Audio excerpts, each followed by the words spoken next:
Cinema രംഗത്തു നിന്നും രാഷ്ട്രീയത്തിലേക്ക് ഇറങ്ങിയ സുരേഷ് ഗോപിക്ക് MP സ്ഥാനവും കേന്ദ്ര സഹമന്ത്രി സ്ഥാനവും ലഭിച്ചതിൽ ആരാധകർക്ക് ഏറെ സന്തോഷമുള്ള കാര്യം തന്നെയാണ്.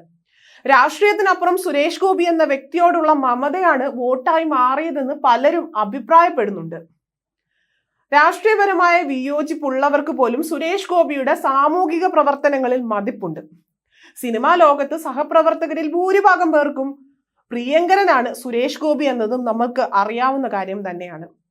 വർഷങ്ങളായി ജീവകാരുണ്യ പ്രവർത്തനങ്ങൾ സുരേഷ് ഗോപി നടത്താറുമുണ്ട്. ഇത് മിക്കപ്പോഴും വാർത്തകളിൽ ഇടം പിടിക്കാറുമുണ്ട്. സാമൂഹിക വിഷയങ്ങളിൽ രാഷ്ട്രീയത്തിലേക്ക് ഇറങ്ങുന്നതിന് മുൻപേ തന്നെ ഇടപെടൽ സുരേഷ് ഗോപി നടത്താറുമുണ്ട്, അതിന് ശ്രമിച്ചിട്ടുമുണ്ട്.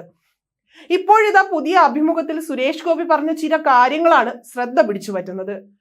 ചാരിറ്റി പ്രവർത്തനങ്ങളുടെ തുടർച്ചയായല്ല താൻ രാഷ്ട്രീയത്തിലേക്ക് വന്നതെന്നും സുരേഷ് ഗോപി പറയുന്നു. MP ആയി തിരഞ്ഞെടുക്കപ്പെട്ട ശേഷം വരുന്ന അഭ്യർത്ഥനകൾ ഞാൻ സ്വീകരിക്കാറില്ല. അത് മറ്റൊരു വിങ് ആണ്. അതിനൊരു ട്രസ്റ്റ് ഉണ്ട്. അവർ തീരുമാനിക്കും കാര്യങ്ങൾ.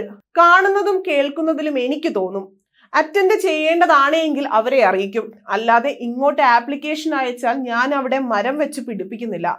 മമ്മൂട്ടിയും മോഹൻലാലും എന്റെ കാലഘട്ടത്തിന് മുന്നേ വന്നവരുമാണ്. അവരുടെ സമ്പത്തും എന്റെ സമ്പത്തും തമ്മിൽ നിങ്ങളൊരു റിയാലിറ്റി ചെക്ക് ഇടുന്നത് വളരെ നല്ലതാണ്. ഞാൻ അവരുടെ അടുത്ത് പോലും ഇല്ല എന്ന് സുരേഷ് ഗോപി വ്യക്തമാക്കിയിരിക്കുകയാണ്. തന്റെ സഹായ മനസ്കതയെ ചിലർ ദുരുപയോഗം ചെയ്യാൻ ശ്രമിക്കാറുണ്ട് എന്നും സുരേഷ് ഗോപി നേരത്തെ തന്നെ പറഞ്ഞിട്ടുള്ള കാര്യമാണ്. മമ്മൂട്ടി, മോഹൻലാൽ എന്നീ താരങ്ങൾക്ക് ശേഷം മലയാളത്തിൽ സൂപ്പർ താര പദവിയിലേക്ക് ഉയർന്ന നടൻ കൂടിയാണ് സുരേഷ് ഗോപി.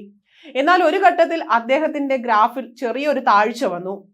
ഒരേ തരത്തിലുള്ള വേഷങ്ങൾ ചെയ്താണ് നടന് കരിയറിൽ വലിയൊരു വിന ഉണ്ടായത്. പോലീസ് വേഷത്തിൽ സുരേഷ് ഗോപി തുടരെ എത്തിയ ഒരു കാലഘട്ടം ഉണ്ടായിരുന്നു. അച്ഛൻ ചെയ്യുന്ന ചാരിറ്റി പ്രവർത്തനങ്ങളെ കുറിച്ച് മകൻ ഗോകുൽ സുരേഷ് നേരത്തെ തന്നെ സംസാരിച്ചിട്ടുമുള്ള കാര്യമാണ്. എന്നാൽ പലപ്പോഴും അച്ഛൻ കേൾക്കേണ്ടി വരാറുള്ളത് ആക്ഷേപങ്ങളും കുറ്റപ്പെടുത്തലുമാണ് എന്നും ഗോകുൽ സുരേഷ് പലതവണ പറഞ്ഞിട്ടുണ്ട്. അച്ഛനൊരു അഴിമതിക്കാരനായിരുന്നുവെങ്കിൽ, അതുവഴി എനിക്കൊരു ഹെലികോപ്റ്റർ വാങ്ങി തന്നിരുന്നുവെങ്കിൽ, അത് ചെയ്തിട്ടാണ് ഈ ആക്ഷേപങ്ങൾ കേൾക്കേണ്ടി വരുന്നതെങ്കിൽ ഞാൻ അതൊന്നും മൈൻഡ് ചെയ്യില്ലായിരുന്നുവെന്നും, പക്ഷേ തനിക്ക് എൻജോയ് ചെയ്യാനുള്ളവരെ എടുത്ത് പുറത്തു കൊടുത്തിട്ട് തെറി കേൾക്കേണ്ട ആവശ്യമില്ല എന്നും അത്തരം സാഹചര്യങ്ങളിൽ താൻ പ്രതികരിക്കാറുണ്ട് എന്നും ഗോകുൽ സുരേഷ് വ്യക്തമാക്കി. എന്തിനാണ് അച്ഛൻ ഇവരുടെ വായിലിരിക്കുന്നത് കേൾക്കുന്നത് എന്നാണ് ഞാൻ അമ്മയോട് ചോദിക്കുമായിരുന്നു എന്നും ഗോകുൽ സുരേഷ് പറയുന്നു. അച്ഛൻ അതാണ് ഇഷ്ടം. എനിക്ക് അച്ഛൻ സിനിമയിൽ നിൽക്കുന്നതാണ് ഇഷ്ടം. പക്ഷേ അത് അദ്ദേഹത്തിന്റെ വഴിയും തീരുമാനവുമാണ് എന്നും ഗോകുൽ സുരേഷ് ചൂണ്ടിക്കാട്ടി.